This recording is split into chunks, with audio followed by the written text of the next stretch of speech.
এই বিক্রি করার জন্য সাংবাদিকতা কেউ না করে, সঠিক খবরটা যেন তুলে ধরে। চাই হচ্ছে আপনারা একটা মাধ্যম আমাদের কাছে তথ্য পৌঁছে দেওয়ার জন্য, সবসময় আমাদের কাছে যেটা হচ্ছে জেনুইন ওটাই দেন। গণমাধ্যম হচ্ছে আমাদের সমাজের আয়না। সো এই আয়নাতে যদি আমি আমাকেই না দেখি, এই আয়নাতে যদি অন্য কোনো ছবি দেখি, তাহলে সেই আয়না দেখার কোনো মূল্যই নেই। সেই ক্ষেত্রে গণমাধ্যমের কাছে আমাদের প্রত্যাশা অবশ্যই যে আমরা বস্তুনিষ্ঠ সমাজে যেটা ঘটতেছে, রিয়েলিটি, সত্য, সেটাই আমরা প্রত্যাশা করি। যেটা একজন সংবাদকর্মী যেই জার্নালিজম নিয়ে পড়ালেখা করে, তার যে পড়ালেখার যে মেইন যেই বিষয়বস্তু, সেইটাই যদি সে প্রকাশ করে, আমার মনে হয় না যে আর অ্যাটলিস্ট গণমাধ্যম নিয়ে কারো কোনো কনফিউশন থাকার কথা। সংবাদ মাধ্যমের অনেকগুলো সীমাবদ্ধতার জায়গা তৈরি হয়েছে বিগত 15 বছরের একটা ফ্যাসিবাদী শাসন কাঠামোর ভিতরে।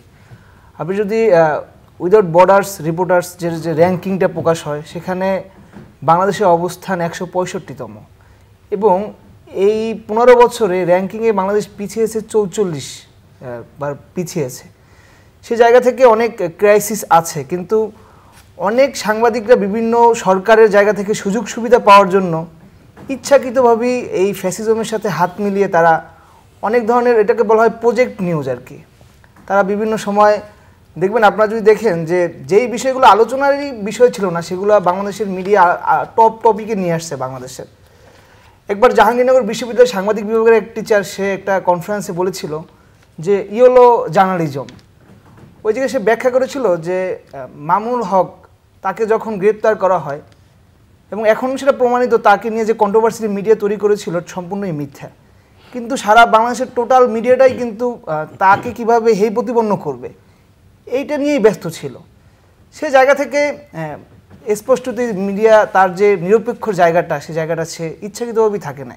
সে এই ফ্যাসিজমের সহযোগী হয়ে বিভিন্ন সুযোগ সুবিধা আদায়ের জায়গা থেকেই তারা এই অপকর্মগুলোর সাথে হাত মিলিয়েছিল।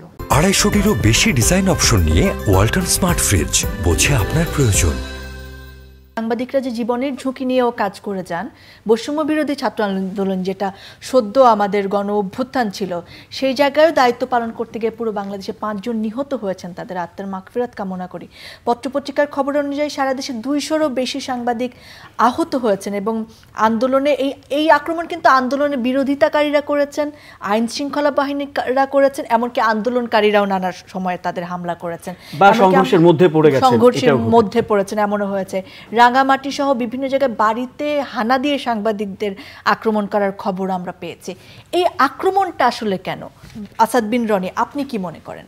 প্রথমত, যদি আপনি মিডিয়ার ব্যক্তিত্ব বলতে যাদেরকে আমরা মিডিয়ার ফেজ হিসেবে দেখি, তারা যেহেতু মিডিয়াকে রিপ্রেজেন্ট করে এবং তাদের যে জুনিয়ররা যারা ফিল্ডে কাজ করে, আসলে তারা তো অনেক ক্ষেত্রে এগুলোর সাথে ইনভলভ না, কিন্তু তাদের কারণে তাদের যে ক্ষোভের যে বহিঃপ্রকাশ, তাদের উপরে তাদের কর্মকাণ্ড, তাদের বক্তব্য, সেটা অনেক জায়গা থেকে দেখা গেছে তৃণমূলে যারা করে তাদের উপরে একটা ইফেক্ট পড়ে। এবং বিভিন্ন মিডিয়া দেখবেন এই আন্দোলন চলাকালে সময় টিভি, 71 টিভি, তারা উদ্দেশ্যপ্রণীতভাবে এই যে চলমান যে একটা যৌক্তিক আন্দোলন ছিল, সে আন্দোলনকে একাধিকবার প্রশ্নবিদ্ধ করার জন্য তারা বিভিন্নভাবে নিউজ প্রচার করেছে। এবং এই আন্দোলন চলাকালেও আমি একাধিকবার মিডিয়ার সাথে কিছু তথ্য শেয়ার করেছিলাম। তারা বলেছে যে তথ্যগুলো আমাদের কাছে আছে, কিন্তু আমরা হাউস থেকে পাবলিশ করার মতো পারমিশন পাচ্ছি না। এবং দেখবেন যখন ইন্টারনেট বন্ধ করে দেওয়া হলো, তা স্বাভাবিক তথ্য প্রবাহে একটা বাধার সৃষ্টি করা হলো, ঠিক তখন কিন্তু মানুষের নির্ভরশীলের তথ্য পাওয়ার একটা জায়গা ছিল একমাত্র মিডিয়া, টেলিভিশন মিডিয়া, কারণ তখন অন্য মিডিয়ার অ্যাক্সেসগুলো বন্ধ হয়ে গিয়েছিল। কিন্তু তারা খুব কমই, আমি নিজেও টিভি দেখার মতো সিচুয়েশনে ছিলাম না, আমি আমার ফ্রেন্ড সার্কেল, পরিবারের কাছে বারবার মিডিয়া নিউজে কী দেখাচ্ছে জানার জন্য কল করেছি, নিউজ কী দেখাচ্ছে। তারা বলতেছে আসলে নিউজে তো ওরকম কিছু দেখাচ্ছে না। আমার প্রশ্নের প্রেক্ষিতে আপনার কথা হচ্ছে যে এই ক্ষোভটা গিয়ে তাদের উপর আক্রমণ হয়ে ঝরে পড়ে। আক্রমণকে আমরা কখনোই সমর্থন করি না। কিছু সংঘাত হয়েছে, দেখবেন কিছু জায়গায় পুলিশ সাংবাদিকের উপর হামলা করেছে, কারণ পুলিশ যখন সাধারণ ছাত্রের উপর ডাইরেক্ট ব্রাশ ফায়ার করছিল, তখন কিন্তু অনেক সাংবাদিকরা এই ফুটেজটা নেওয়ার ট্রাই করেছে। তখন অনেক জায়গায় অনেকগুলো ভিডিও ভাইরাল হয়েছে যে পুলিশ লাঠি দিয়ে সাংবাদিকদের পিটাচ্ছে। ছাত্রলীগরা যখন অস্ত্র নিয়ে মহড়া দিচ্ছে, যুবলীগরা যখন অস্ত্র নিয়ে মহড়া দিচ্ছে, তখন কিন্তু আমাদের সাহসী সাংবাদিক ভাইরা সেই ফুটেজগুলো সংগ্রহ করার চেষ্টা করেছিল। ঠিক তখনই কিন্তু সাংবাদিকদের উপরে হামলা হয়েছে এবং অনেক ক্ষেত্রে তারা সংঘর্ষের মাঝপথে পড়েও হামলার শিকার হয়েছে। ঠিক এই জায়গাটায় যদি আসি যে সারা পৃথিবীতেই আসলে দায়িত্ব পালন করতে গিয়ে আমাদের সাংবাদিকরা যে আক্রমণের শিকার হন কিংবা আক্রান্ত হন, মারা যান, সেই জায়গায় কিছু তথ্যপাত্র আমি দর্শকদের জন্য দিতে চাই। কমিটি টু প্রোটেক্ট জার্নালিস্ট মানে সিপিজি এর প্রতিবেদন অনুযায়ী 2019 থেকে 2023 সাল পর্যন্ত পেশাগত দায়িত্ব পালন করতে গিয়ে পৃথিবীতে প্রতি বছর গড়ে নিহত হয়েছেন 58 জন সাংবাদিক এবং 2018 সালে সারা পৃথিবীতে প্রাণ দিয়েছেন 94 জন সাংবাদিক। 1992 সাল থেকে এ যাবৎ বাংলাদেশে হত্যার শিকার হয়েছেন 36 জন সাংবাদিক। এই নাম্বারটি কিন্তু সত্যি ভয়াবহ। বাংলাদেশের সাংবাদিক হত্যার সর্বশেষ ঘটনাটি 2023 সালের 16 জুন জামালপুর জেলার বকশীগঞ্জে। প্রাপ্ত তথ্য অনুযায়ী ক্ষমতাসীনদের অন্যায় ও দুর্নীতির সংবাদ প্রকাশ করায় নির্মম হত্যার শিকার হন সাংবাদিক গোলাম রাব্বানী।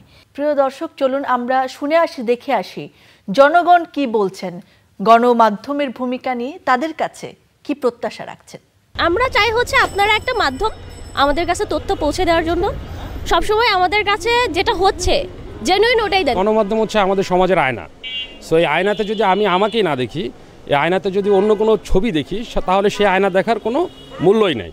সেই ক্ষেত্রে গণমাধ্যমের কাছে আমাদের প্রত্যাশা অবশ্যই যে আমরা বস্তুনিষ্ঠ সমাজে যেটা ঘটতেছে, রিয়েলিটি, সত্য, সেটাই আমরা প্রত্যাশা করি। যেটা সংবাদ, একজন সংবাদকর্মী যেই জার্নালিজম নিয়ে পড়ালেখা করে, তার যে পড়ালেখার যে মেইন যেই বিষয়বস্তু, সেইটাই যদি সে প্রকাশ করে, আমার মনে হয় না যে আর অ্যাটলিস্ট গণমাধ্যম নিয়ে কারো কোনো কনফিউশন থাকার কথা। আপনি এই যে আমার সাথে কথা বলছেন, আপনি আমার কথাগুলো জেনে আরেকজনের কাছে প্রচার করবেন, টিভিতে দেখাবেন যে আমি এই সমস্যাগুলো বলেছি, এরকম আমার মতো অনেকেই বলবে। তো সাংবাদিক ভাইরা অনেক সময় এগুলো রেখে দেয়, না আমাদের কোনো সমস্যা নাই, ঠিক আছে, যে আমরা তো রাস্তা অনেক ক্লিয়ার করে রেখেছি। আসলে তো না, কিন্তু আমি তো ভুক্তভোগী। তা আশা করি সাংবাদিকরা যদি সব কিছু ফুটেজ যদি ঠিকভাবে দেখায়, হ্যাঁ, সব ষড়যন্ত্র বা এটা আওয়ামী লীগ, বিএনপি যেই হোক বা যে কোনো দলেরই হোক, ওটা যদি যেই দরকার, যেই দল মানে আপনার ক্ষমতায় আসবে, বর্তমানে কেয়ারটেকার সরকার ক্ষমতায় আছে, তারাও যদি দুর্নীতি করে, তো দেখা যেতে তাদেরকেও দেখাইতে হবে। এই বিক্রি করার জন্য সাংবাদিকতা কেউ না করে, সঠিক খবরটা যেন তুলে ধরে। প্রিয় দর্শক, আমরা শুনছিলাম কি ভাবছেন বাংলাদেশের জনগণ, গণমাধ্যমকে নিয়ে কি প্রত্যাশা করেন তারা।